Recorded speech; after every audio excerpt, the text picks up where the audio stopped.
Hello friend, नमस्ते। स्वागत है मेरे चैनल में। आइए सुनते हैं राम जी का विवाह गीत, कोहबर गीत। कोहबर लिखेली रानी कौशल्या जी, लिखी दिहले पुरैनी पात। कोहबर लिखेली रानी कौशल्या जी, लिखी दिहली पुरैनी पात।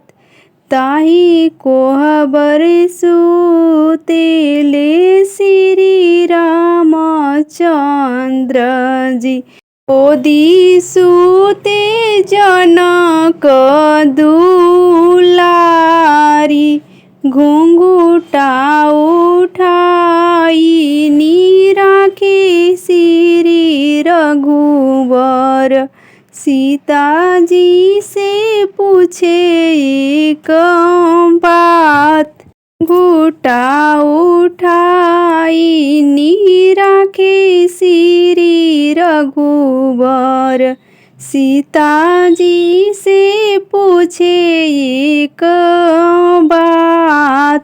16 सिंगार सीतायंग तोहरे, 16 सिंगार सीतायंग तोहरो शोभेला। केई दिहले उपहार, 16 सिंगार सीतायंग तोहरो शोभेला।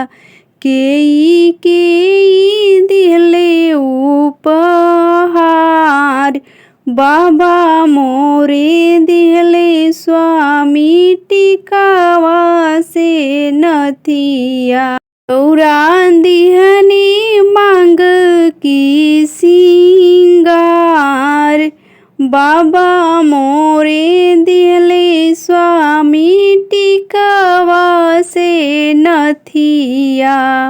आप दिहनी सिंदूरा सुहाग, नवायसन सीता छने छने पसरऊ। पुरैनी पात जैसन बाड़, सीता तोहरे सुहाग जुगे जुगे बाड़ो।